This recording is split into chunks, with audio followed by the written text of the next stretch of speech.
নমস্কার বন্ধুরা, মিনুর রান্নাঘরে আপনাদের স্বাগত। চলে এলাম নতুন একটা সবজি নিয়ে। আজকে আমি রান্না করব পুঁই শাক।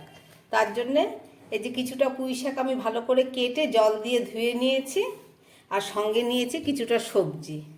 এখানে কিছুটা মিষ্টি কুমড়ো আছে, বেগুন আছে, আলু আছে, আর একটু কাঁচা পেঁপে আছে। এই সব দিয়ে আজকে একটা নিরামিষ পুঁই শাকের তরকারি করে আপনাদের দেখাবো। তাহলে চলুন, প্রথমে পুঁই শাকটাকে আমি খুব ভালো করে ধুয়ে এই ফুটো একটা থালার মধ্যে তুলে নিই। পুঁই শাকটাকে আমি খুব ভালো করে ধুয়ে নিচ্ছি।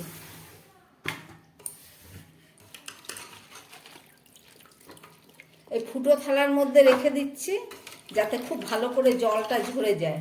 জলটা না ঝরলে পরে তরকারিটার মধ্যে জল জল ভাব হয়ে যাবে।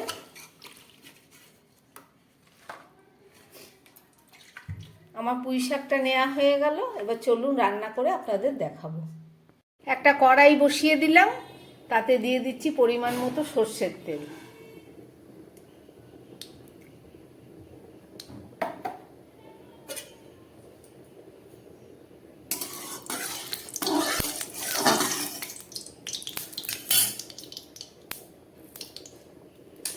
তেলটা গরম হয়ে গেছে, এবার দিয়ে দিচ্ছি এতে 5 ফোড়ন,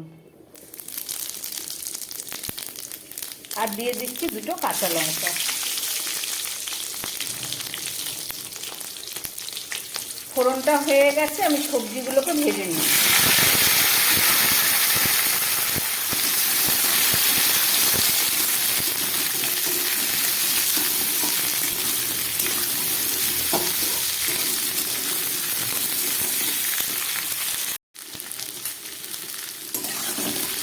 সবজিগুলো আমার ভাজা হয়ে গেছে, এবার এর মধ্যে পরিমাণ মতো নুন দিয়ে দিই। আমি সবজিতে যেটুকু নুন লাগবে সেটুকুই দিলাম, আর দিয়ে দিচ্ছি হলুদ।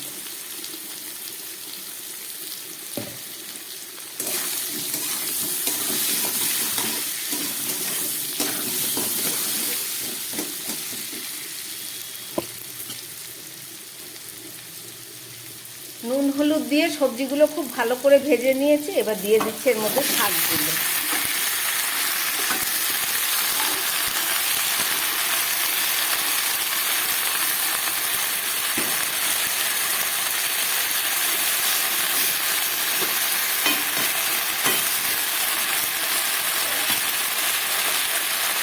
এই শাকের ওপরেও আমি সামান্য একটু নুন দিয়ে দিলাম, যাতে একটু তাড়াতাড়ি করে নরম হয়ে যায়।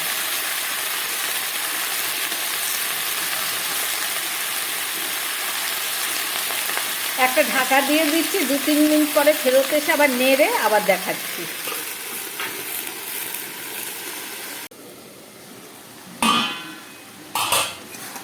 মাঝখানে আমি একবার 3-4 মিনিট পরে কিছুটা নেড়ে দিয়েছিলাম। প্রায় 10 মিনিট লাগলো এই পুঁই শাকগুলো সবজির সঙ্গে সিদ্ধ হতে। আলুগুলো আমার সব সিদ্ধ হয়ে গেছে।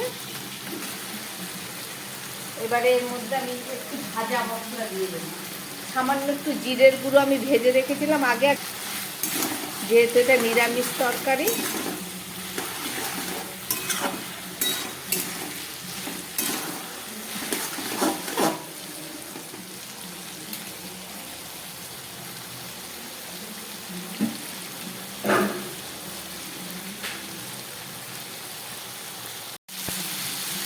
এবার আমি একটু ধনে পাতা দিয়ে দিচ্ছি।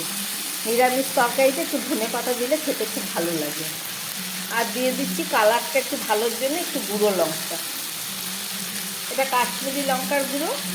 আমি আগে কাঁচা লঙ্কা দিয়েছি, যেহেতু এটা একটু মিষ্টি তরকারি হয়, এর জন্য বেশি লঙ্কা আমি দিলাম না।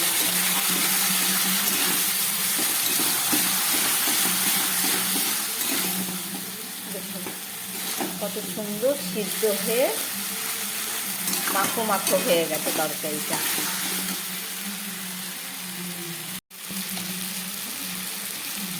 এবারে দিয়ে দিচ্ছি আমি একটু খুব সামান্য পরিমাণ মিষ্টি। এটা কুমড়ো দেয়া আছে, একটু মিষ্টি না দিলে পর পুঁই শাকটা ঠিক ভালো লাগে না। আপনারা যারা পছন্দ করেন দেবেন, যারা পছন্দ করেন না দেবেন না। আমার তরকারিটা একদম রেডি হয়ে গেছে। এবার আমি এটাকে 5 মিনিটের জন্য ঢেকে স্ট্যান্ডিং টাইমে রেখে দেবো। তারপরে ফেরত এসে আবার আপনাদের দেখাবো। ঢাকা দিয়ে দিলাম, পরে দেখাচ্ছি। নিরামিষ পুঁই শাক রান্না করলাম, রেসিপিটা আপনারা দেখলেন, আশা করি আপনাদের ভালো লেগেছে। এইভাবে রান্না করে গরম ভাতে যেদিন নিরামিষ খাওয়া হবে সেদিন খাবেন, দারুণ সুস্বাদু একটা রেসিপি। আমার বানানো এই রেসিপি যদি ভালো লাগে তাহলে আমার চ্যানেলটাকে লাইক করবেন এবং সাবস্ক্রাইব করবেন, যাতে আমি আগামী দিন আবার নতুন কোনো ভিডিও নিয়ে আসতে পারি। নমস্কার, সবাই সুস্থ থাকবেন, ভালো থাকবেন।